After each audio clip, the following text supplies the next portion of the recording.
Assalamualaikum warahmatullahi wabarakatuh.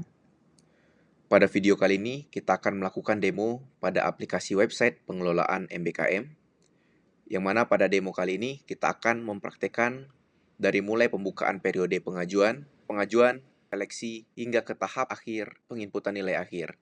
Yang mana pertama-tama kita akan melakukan register pada akun mahasiswa.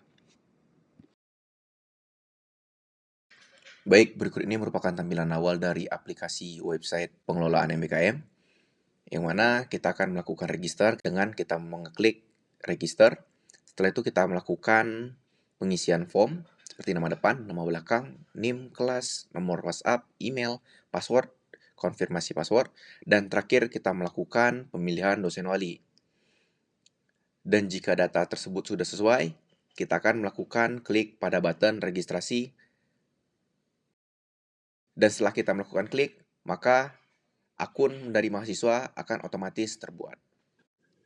Selanjutnya, kita akan melakukan login sebagai ketua prodi sebelum kita melakukan setting pembukaan periode pengajuan pada program MBKM. Setelah login berhasil, maka kita akan diarahkan ke menu dashboard ketua prodi. Selanjutnya, kita akan melakukan setting pembukaan periode pengajuan. Pertama-tama, kita akan mengeklik menu Kaprodi, maka akan muncul drop-down dan kita memilih menu setting pendaftaran, dan kita akan melakukan klik pada button tambah. Selanjutnya kita akan mengisi form pada program MBKM. Kita akan mengisi nama program MBKM, batch program MBKM, tanggal mulai dari program tersebut, hingga ke tanggal selesai pada program tersebut. Setelah semua data sesuai, kita akan melakukan klik pada button simpan, maka setelah itu akan muncul pemberitahuan data berhasil ditambahkan. Maka data tersebut akan muncul di dalam list pada tabel tersebut. Setelah Kaprodi melakukan setting pembukaan periode pengajuan, selanjutnya kita akan melakukan pengajuan pada periode tersebut. Setelah melakukan login, berikut ini merupakan tampilan awal dari halaman dashboard mahasiswa. Selanjutnya kita akan mengeklik pada sidebar menu mahasiswa dan muncul drop-down, kita akan memilih menu pendaftaran. Setelah itu kita akan melakukan klik pada button tambah. Dilanjutkan dengan kita akan melakukan pengisian pada form data tersebut seperti periode, program MBKM, IPK, dan pada IPK tersebut sudah terdapat validasi dengan IPK minimal 3 dan maksimal 4, dan total SKS yang sudah divalidasi juga dengan minimal 80 SKS. Dan selanjutnya, kita akan memasukkan file pada CV, KHS, portofolio,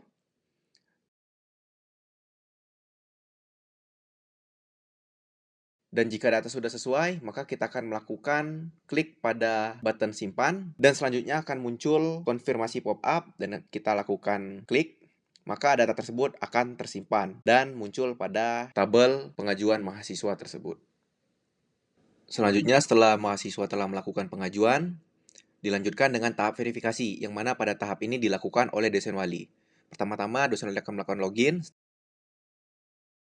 Setelah itu, berikut ini merupakan tampilan dari dashboard dosen wali. Selanjutnya, dosen wali akan melakukan klik pada menu dosen wali. Setelah itu akan muncul drop-down. Setelah itu, dosen wali akan melakukan klik pada menu pendaftaran MBKM. Dilanjutkan, dosen wali akan memilih peserta dan akan mengeklik icon verifikasi.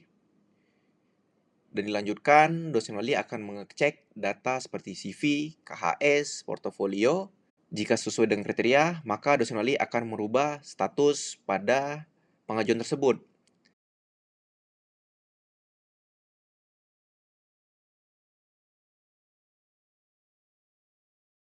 Di sini terdapat 3 status, ada diterima, diproses, ditolak. Jika sudah sesuai, diterima dengan memberikan catatan, dan dilanjutkan dengan mengeklik button simpan, dan setelah itu muncul pop-up konfirmasi, dan kita lakukan klik, maka data tersebut akan terupdate dan proses verifikasi berhasil. Selanjutnya, mahasiswa akan melihat data pengajuan tersebut. Mahasiswa akan melakukan login terlebih dahulu, masuk ke dalam menu dashboard dan memilih menu pendaftaran. Dan di sini kita lihat untuk statusnya sudah berhasil menjadi diterima dengan keterangan yang bisa diklik, dan untuk proses pendaftaran pengajuan peserta MBKM tersebut sudah selesai. Dan selanjutnya kita akan melakukan demo tambah laporan, yang mana di sini kita sebagai mahasiswa mengeklik menu laporan. Setelah itu kita akan mengeklik button tambah. Nah, di sini seperti kita lihat, kita belum memiliki dosen pembimbing. Maka kita akan melakukan konfirmasi ke prodi untuk meminta pengisian dosen pembimbing akademik. Setelah melakukan pengajuan pengisian dosen pembimbing akademik, maka dilanjutkan pengisian atau setting dosen pembimbing akademik yang dilakukan oleh pihak prodi. Kaprodi akan klik menu Kaprodi dan memilih menu presentasi dan input nilai. Selanjutnya, Kaprodi akan melakukan klik menu icon tersebut. Selanjutnya, Kaprodi akan memilihkan dosen pembimbing pada mahasiswa tersebut. Setelah itu, Kaprodi akan mengeklik button simpan, maka data tersebut akan tersimpan. Dan mahasiswa telah memiliki dosen pembimbing akademik.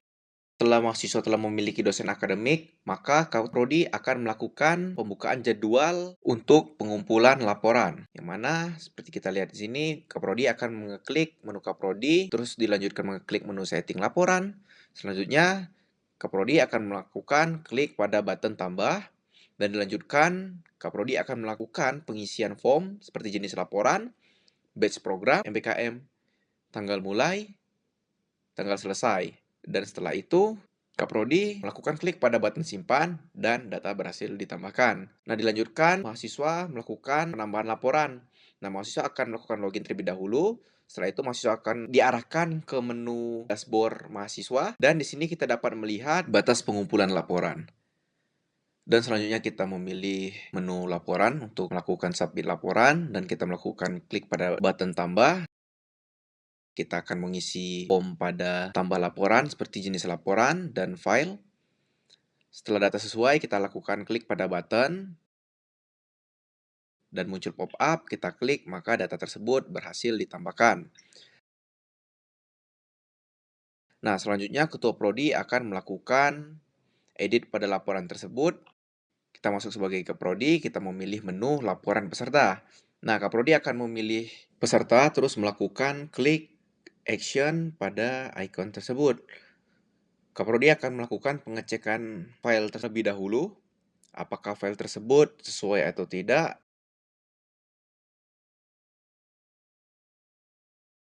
Jika file laporan tersebut sudah sesuai, maka akan ditandatangan oleh Kaprodi dan Kaprodi akan melakukan pengumpulan ulang pada laporan yang sudah ditandatangan. Nah, di sini Kaprodi akan mengubah status, terdapat 3 status, diterima, diproses, dan direvisi.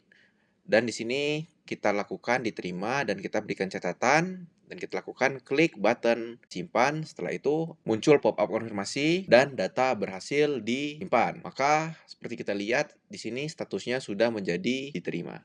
Nah, selanjutnya melihat laporan. Di sini sebagai mahasiswa, mahasiswa melakukan login terlebih dahulu dan mengeklik menu laporan. Nah, di sini seperti kita lihat untuk statusnya sudah berhasil diterima dan file tanda tangannya sudah terisi. Di sini kita lakukan download pada filenya dan kita bisa lihat detail pada data tersebut. Kita bisa mengeklik catatannya, terlihat catatannya di sini. Kita bisa melakukan download juga pada halaman ini. Dan kita bisa mengeklik juga catatannya pada halaman depan. Nah, selanjutnya lihat jadwal presentasi sebagai mahasiswa. Nah, di sini kita mengklik menu presentasi dan nilai. Nah, di sini seperti kita lihat belum ada jadwal presentasi, jenis presentasi serta nilainya masih belum terisi. Nah, selanjutnya kita akan melakukan assign jadwal presentasi. Di sini dapat dilakukan oleh ketua prodi ataupun dosen pembimbing. Kita login sebagai ketua prodi. Kita akan melakukan klik menu pada presentasi dan input nilai. Seperti kita lihat di sini, kita lakukan klik action pada icon tersebut. Kita lakukan setting jadwal presentasi. Di sini kita akan lakukan setting tanggalnya dan kita pilih jenis presentasi, ada online dan offline. Untuk lokasi presentasinya kita letakkan link Meet pada jadwal tersebut. Terus kita lakukan klik pada button simpan. Maka jadwal presentasi tersebut sudah berhasil ditambahkan. Selanjutnya kita akan melihat jadwal presentasi. Di sini dapat dilakukan oleh mahasiswa maupun dosen pembimbing akademik. Kita masuk sebagai mahasiswa. Terlihat di tampilan depan kita dapat melihat jadwal tersebut. Dan di sini kita akan klik pada menu mahasiswa dan kita klik menu presentasi dan nilai. Dan di sini kita dapat mengeklik link tersebut dan kita akan direct ke halaman Meet tersebut. Setelah mahasiswa melakukan presentasi akhir dengan dosen pembimbing, maka tahap selanjutnya penginputan nilai. Di sini dosen pembimbing akan melakukan penginputan nilai dengan cara dosen pembimbing mengakses menu dosen pembimbing dan mengeklik menu presentasi dan nilai, dan dosen pembimbing akan memilih mahasiswa dan mengeklik action pada ikon tersebut, dan dilanjutkan dosen pembimbing akan melakukan pengisian nilai pada mahasiswa tersebut. Selanjutnya, dosen akan melakukan klik submit pada button simpan tersebut. Sekian untuk proses dari assign jadwal pengajuan periode hingga ke input nilai akhir. Selanjutnya kita akan mendemokan proses penggantian user status akun. Proses ini dilakukan untuk menonaktifkan serta mengaktifkan akun pada mahasiswa yang mengikuti program MBKM. Proses penonaktifan akun ini dituju untuk para peserta yang telah selesai mengikuti program MBKM hingga ke tahap akhir dengan maksimum total SKS atau dengan tentuan mahasiswa yang telah tamat atau lulus dari S1 Sistem Informasi yang dilakukan oleh admin. Pertama-tama kita melakukan login. Setelah itu, kita akan masuk ke dalam halaman dashboard admin. Dan dilanjutkan dengan kita mengklik menu data user. Dan di sini terdapat list data user. Di sini kita dapat melakukan filter berdasarkan role seperti ketua prodi ataupun mahasiswa. Dan kita juga dapat melakukan filter seperti dari status aktif ataupun inaktif. Sekarang kita akan lakukan perubahan pada statusnya. Kita rubah menjadi inaktif, maka akan muncul konfirmasi. Dan kita klik, maka akan otomatis berganti status berhasil. Di sini kita coba lakukan filter. Nah, data tersebut sudah masuk ke dalam status inaktif sebagai mahasiswa. Dan pergantian user status akun sudah selesai. Oke, jadi sekian, terima kasih dari demo aplikasi pengelolaan MBKM. Wassalamualaikum warahmatullahi wabarakatuh.